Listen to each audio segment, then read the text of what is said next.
Record സ്ക്രീനുകളിൽ 65-ൽ പരം രാജ്യങ്ങളിലായി ഇന്ന് release ചെയ്തിരിക്കുകയാണ് മെഗാസ്റ്റാർ മമ്മൂട്ടി വൈശാഖ് കൂട്ടുകെട്ട് മൂന്നാമതായി ഒന്നിച്ച ടർബോ. കേരളത്തിൽ ചിത്രത്തിന്റെ ആദ്യ ഷോ കഴിയുമ്പോൾ മികച്ച പ്രേക്ഷക നിരൂപക അഭിപ്രായങ്ങളാണ് ലഭിച്ചുകൊണ്ടിരിക്കുന്നത്. മമ്മൂക്ക തന്റെ അഭിനയ മികവ് കൊണ്ടും ആക്ഷൻ രംഗങ്ങൾ കൊണ്ടും തകർത്താടിയ ചിത്രം ഗംഭീര തിയേറ്റർ എക്സ്പീരിയൻസ് നൽകുന്ന ചിത്രമാണെന്നാണ് പൊതുവെയുള്ള അഭിപ്രായം. പ്രഖ്യാപന നാൾ മുതലേ പ്രേക്ഷകരും ആരാധകരും വളരെ പ്രതീക്ഷയോടെ നോക്കിക്കണ്ട ചിത്രം എന്ന നിലക്ക് ബ്ലോക്ക് ബസ്റ്റർ ഉറപ്പിക്കാവുന്നതാണ് ആദ്യ റിപ്പോർട്ടുകൾ.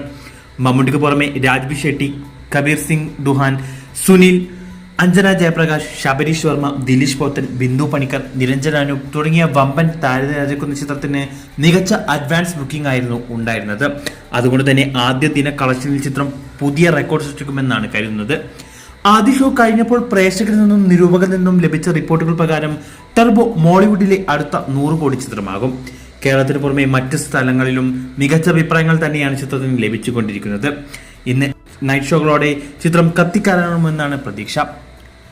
ഒരുപാട് കാലത്തിന് ശേഷം റിലീസ് ചെയ്ത മമ്മൂക്കയുടെ കോമഡി മാസ് എന്റർടൈനർ ചിത്രം എന്ന നിലയിൽ ടർബോയെ ഇരു കൈയും നീട്ടി സ്വീകരിച്ചിരിക്കുകയാണ് മലയാള സിനിമാ പ്രേക്ഷകർ.